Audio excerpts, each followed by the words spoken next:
Do $150,000 houses really exist? These safe houses you guys talk about, are they trash? Aren't they just shanties? Are they houses I'd be embarrassed to show my friends and family? Are they in dangerous areas? Are they in war zones? Do I need SEAL Team 6 to collect rent every month, as Joe just said earlier? I'm Ozzy Mayos, my good friend Joe Crump. We're talking, this series is for out-of-state real estate investors who want to create a passive income with Indiana real estate, turn $200,000 into $100,000 a year, passive income forever.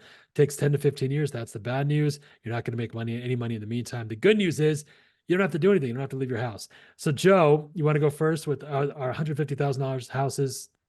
Do they Well, actually exist? let's show a few of them. Let's show a few of the properties. So let's put up some pictures. And And we're going to do deal dissections on these later on, too, by the way. Yeah, yeah. So he I'm gonna just talk about a few of these. So what you're looking at here is a house that has been renovated before we bought it. Sometimes we buy properties that we do the renovation of, and we buy them, dramatically under market value so that we can spend the money on them and still make them worthwhile. But sometimes we're able, and most of the time, we're able to buy properties that are in decent condition, Rent properties that ready. have been rehabbed.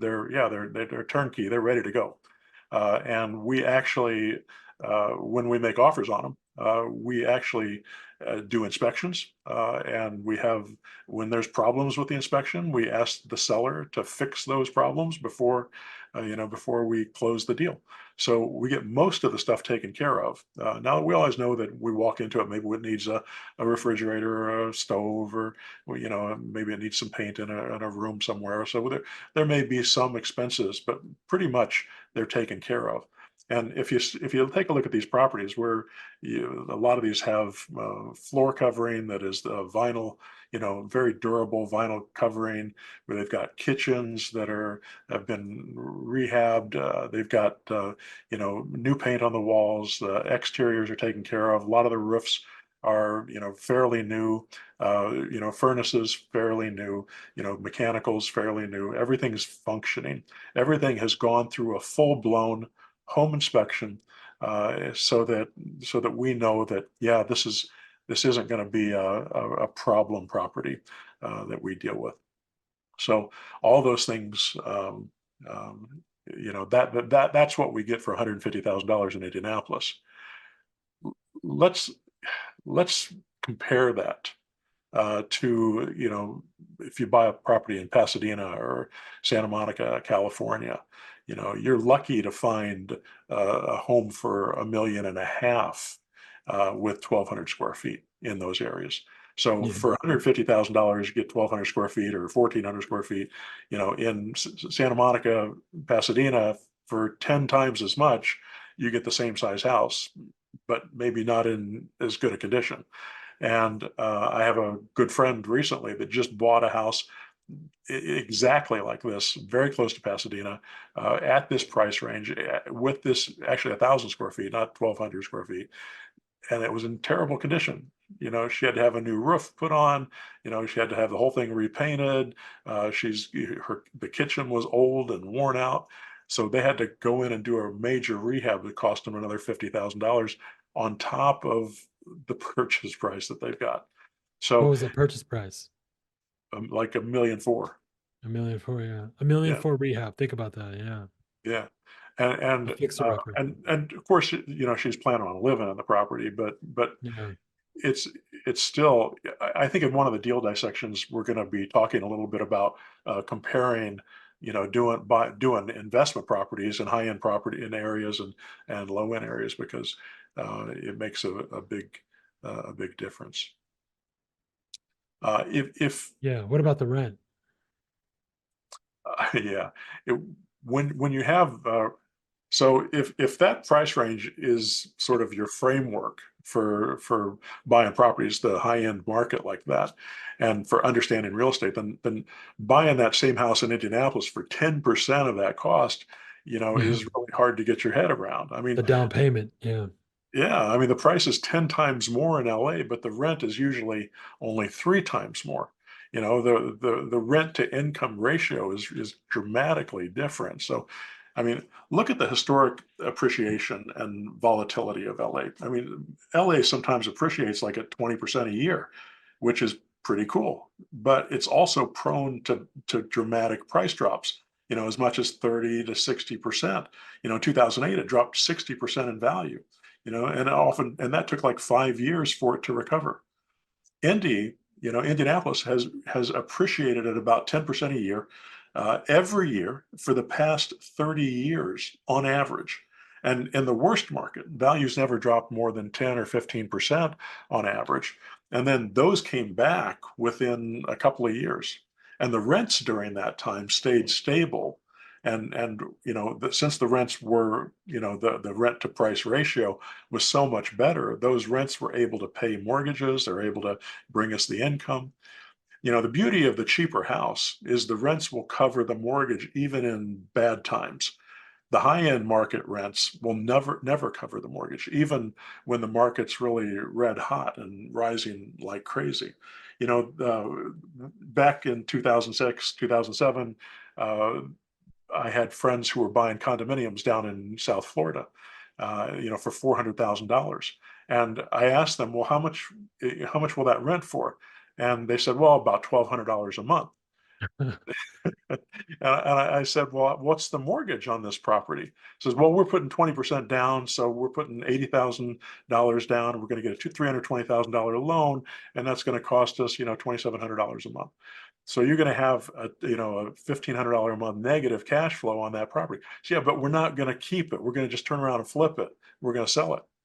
And I, I have friends who bought many of these properties. They sunk 20% down each, and they bought a bunch of these properties. And uh, then the crash came, and they lost everything, and they completely trashed their credit. They lost all the equity they had in their property because they didn't set up their investment properly.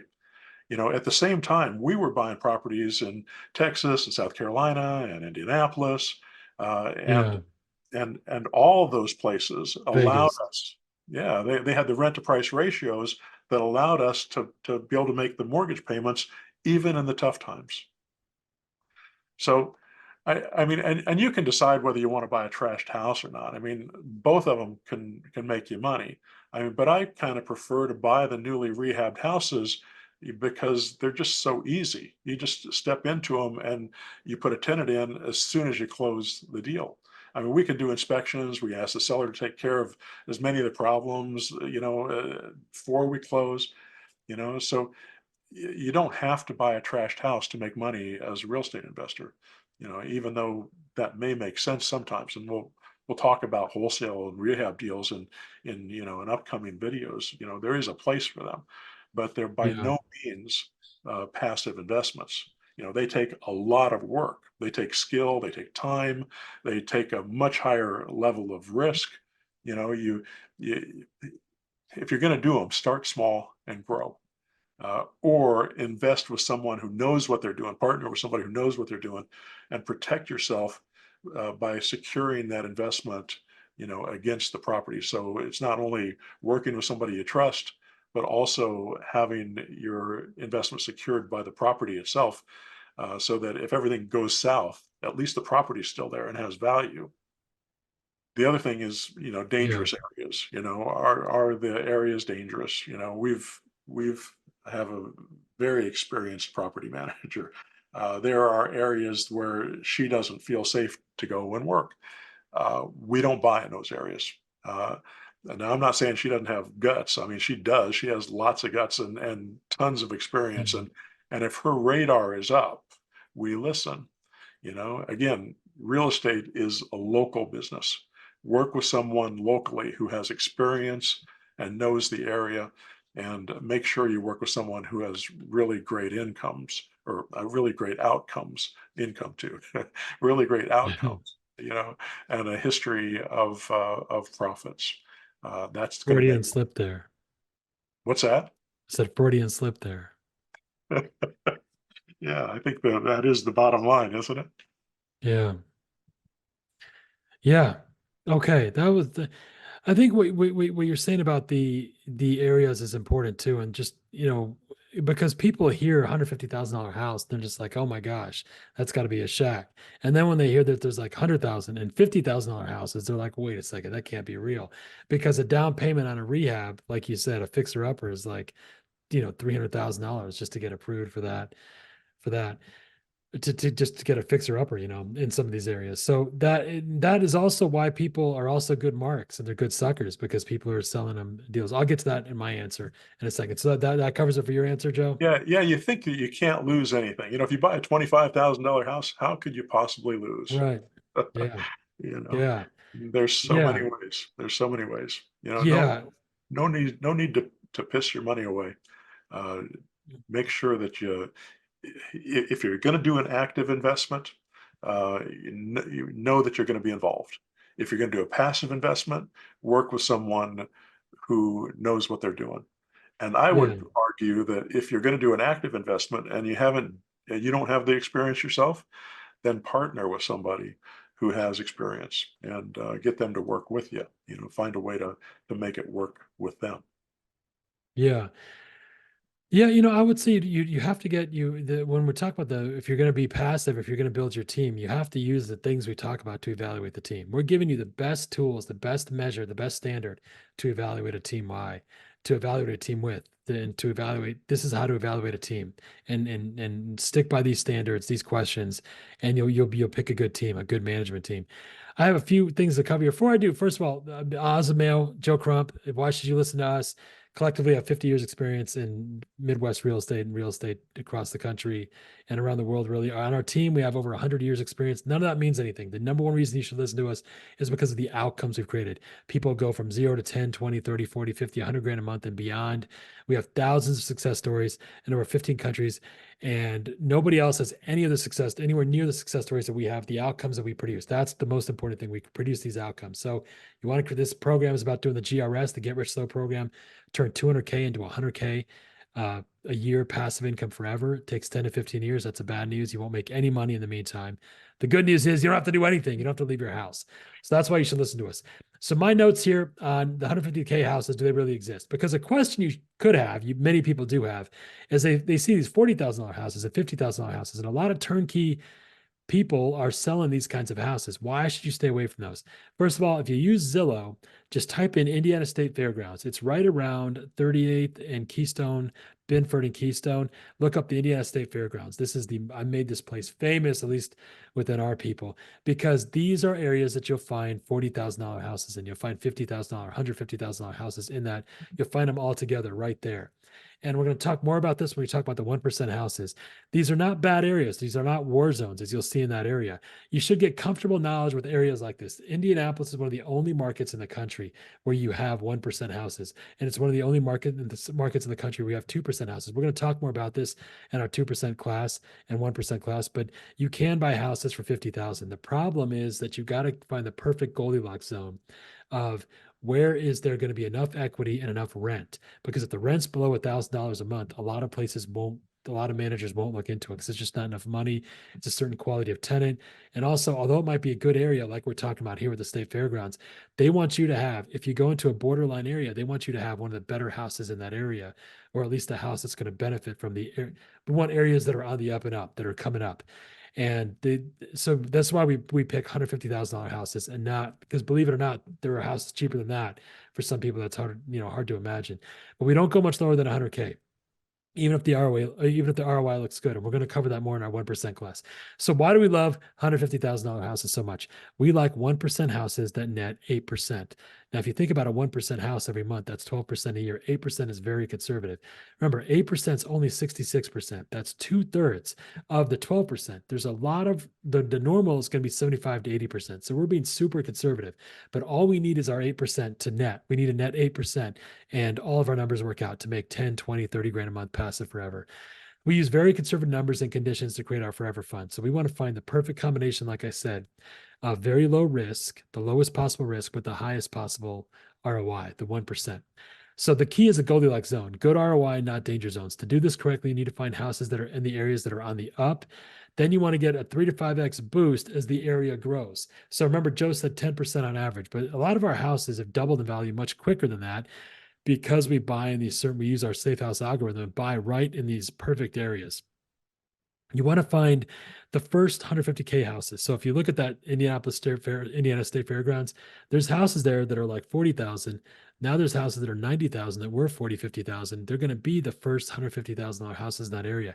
You want to pick houses ideally that are like that are just at the very beginning of that beach ball going through that garden house. These areas will almost always see values go up, and they'll be higher, and they'll almost never stall. In Indianapolis, what you don't see, Joe was talking about some of these more exciting markets like Vegas, Florida, that we've been in.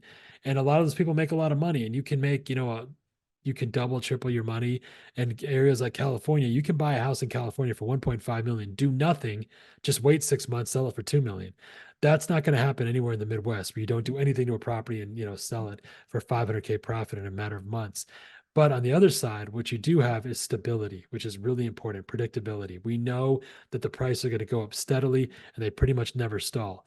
So that's $150,000 houses definitely exist. And these are some of the You benefits. don't have to get lucky. You don't have to get lucky. No, right. Just have to wait. Right. You buy correctly. That's also why you buy rent ready houses, so that we don't have to do much work. We don't have delays with construction. And all you do is wait. If you wait, you win. So the answer of $150,000 houses that do exist, I showed you where to find them. Just one place where you can find cheaper houses, and also houses better than that. We use our 1%, our Goldilocks zone. The most important thing, go through our deal dissections. We talked about some of that now, and you can see real life breakdowns of these deals. Does that cover it for you, Joe? I'm Yeah. good. All right, perfect. So that's our answer on the $150,000 houses, guys.